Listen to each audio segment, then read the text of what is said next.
My name's Davey, and this is my story how I went from $500 to 500 million. I was a very insecure kid, I was slightly pudgy, and now I'm on the Australian Financial Rich List under Margot Robbie. I have bought my dream home, bought my girlfriend her dream car. I don't actually like telling these stories. Sometimes I feel like they come off very, very arrogant, especially for people that don't know me, and I'm slightly introverted, but it is a really, really good story for young entrepreneurs to hear, and there's lots of lessons. So here it is. This is my story from $500 to 500 million in just 5 years. So I was born in not a huge city in Australia. It's called Adelaide.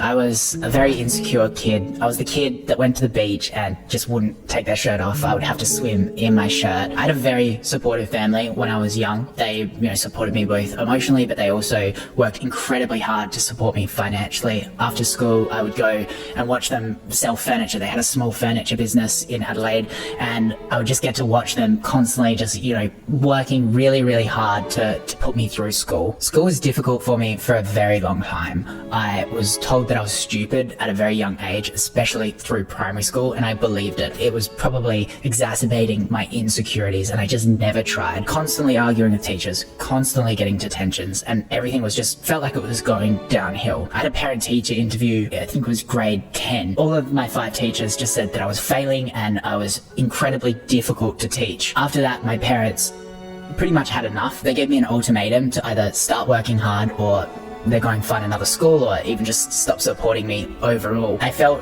a deep feeling of shame at that point. I knew that there was something within me. I knew that I wasn't stupid and I had a decent amount of intelligence, enough to make a good life for myself. But it wasn't until I was scrolling through YouTube. I used to watch mind-numbing viral videos, Charlie Bit Me, and I came across all of the old Nike commercials. These were so exhilarating in every single way.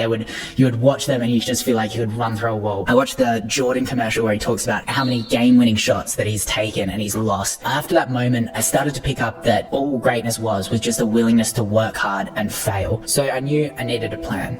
I needed to get better grades, I needed to get a job, and I needed to go to university to make money. Well, I thought university was the right path at that time. This was the path that I could feel better about myself and maybe achieve greatness, which I didn't actually really know what it was then, but I knew I wanted to do something awesome. The first job, I was moving things around in a warehouse, and I was getting minimum wage, which I think was about $16 an hour even back then. And then I used that money to go to the gym. I started to get absolutely obsessed with the gym, which made me feel so much better, and was kind of the first lesson that small bits of compounded effort can actually improve over time and just help your mental and physical health. Then I got a tutor as well to help me with the subjects that I was struggling with.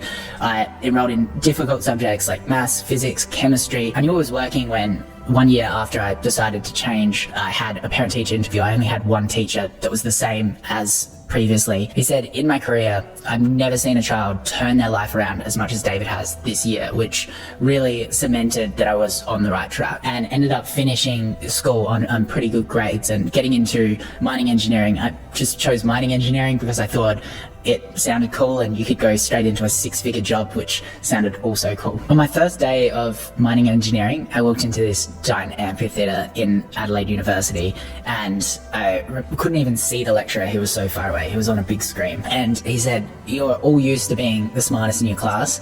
Look to the left, look to the right. Only one of you is going to pass this class." And it turns out I was not one of those people. I hated university. I didn't like the subject. I was only doing it because I got told that I could get 6 figures out of it and it sounded cool, and because there is no structured or forced way of turning up, I didn't rock up at all and ended up failing. I'd say one of the main reasons why I failed university was because I was just so passionate about business, and I just was constantly launching new things. I was trying to sell singlets and hats, and I actually started making a fair bit of money on Instagram. So I started an Instagram where I would go into supplement stores and take photos of the supplements and write reviews, what's good about them.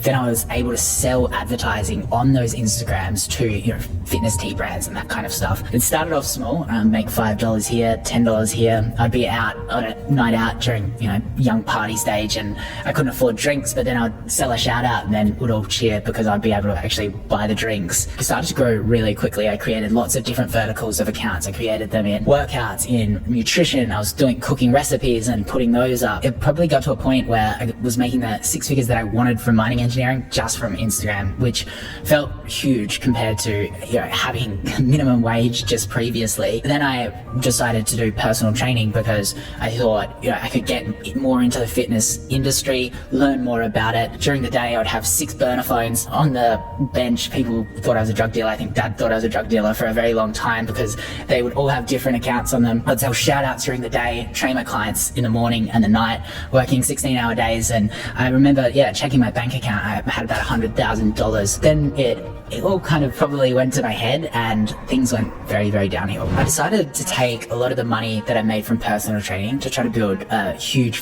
food franchise. I was really into Vietnamese rolls at that stage, and I thought that there could be a big franchise of that, which there now is. It's called Rolled in Australia. So I stopped personal training and I took a lot of the money and I set up a shop in my local area where there wasn't really a shop before. 5 a.m. I would wake up and I'd go get bread rolls, and then I would cook pork in the morning, and then I would just basically work non-stop. I'd still do my Instagrams during the day, wash dishes at 5 p.m. and head home and just reset. I wasn't seeing my friends at all. Food businesses are actually really, really difficult to make work. I was losing money. Lucky I did still have my Instagram business. It kind of evolved. I was flipping Instagram, so I'd buy them and then sell them to other people for a bit of a higher price. I would also just grow them a little bit in the meantime, and that was working really well until I ended up buying an Instagram from someone. It was probably my biggest buy ever. It cost $40,000. Bought the Instagram, got all the access to it, everything was all sweet. Then it turns out that was actually hacked. The original owner was like, this is hacked. Instagram gave the account back to the original owner. The scammer already had my $40,000 and I was just left with nothing. That was almost all of my money at the time, so I couldn't buy any more Instagrams to flip them. My Vietnamese roll shop business was pretty much going down the drain, and I got into a very, very dark place. I remember completely being disorientated in the bathroom, mentally just not even there, with a lot of bad thoughts, and it was a really good moment for my family to completely lifted me up out of that. I was constantly drinking at that time as well, so my family taught me a really good lesson. I remember Dad put a rock in my shoe and he made me walk down the driveway with the rock in the shoe, and it was poking me and hurting me, and then he took the rock out of the shoe and then put it on again and said walk down the driveway, and obviously it stopped hurting. And he said, these mistakes, if you carry them with you, they're just going to hurt you. Just learn from them and move on. So I knew I needed a new plan. I packed up, basically gave the shop away. I was going to move to Melbourne, surround myself with great people, learn as much as I can about e-commerce and launch a brand.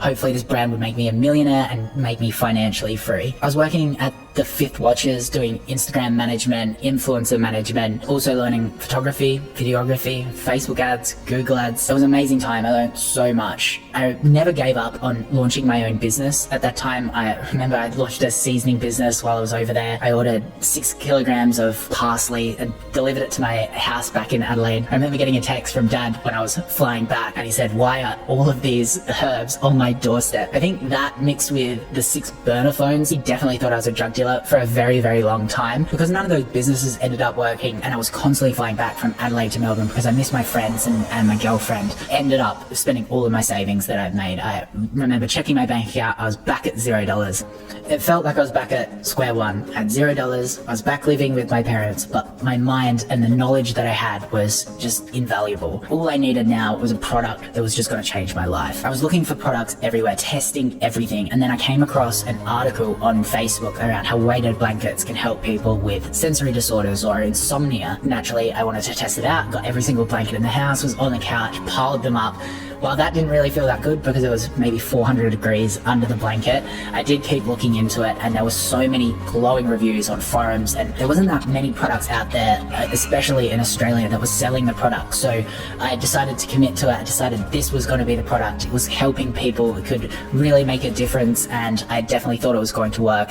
So I ended up ordering some stock from China. I got one sample initially, got my girlfriend and my neighbors. She was about 11 at the time, and I did a photo shoot in the house. I had so many skills from all of those past failures that I could launch the store from scratch. I could launch the Facebook ads, launch the Google ads. I could do everything from scratch, so I really didn't need any money to get it started. I had about $500 at that stage that I saved up from doing weddings and other videography shoots. To get the cash for the business, I decided to sell on pre-sale, which is where you sell stock that isn't actually in the country yet. You are making making a promise that you're going to ship it at this date.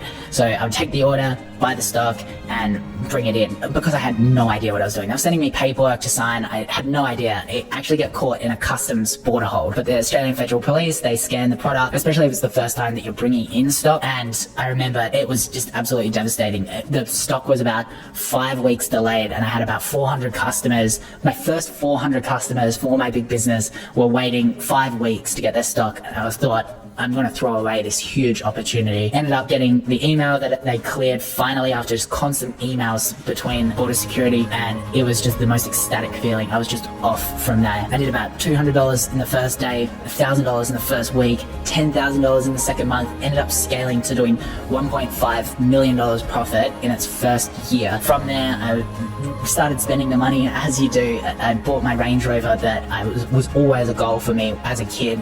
I remember getting and driving it out of the yard, people thinking that I was pretty young to be buying it, and I just couldn't stop smiling with it. I was able to buy my girlfriend her car, bought my house that I love. I'm currently looking for a beach house. I get to travel the world because we've just got so many American Express points. So after launching Calming Blankets, I launched The Hoodie, which took me from earning millions to tens of millions. We have millions of happy customers. All of the team, the 60 people that work there, love the brand.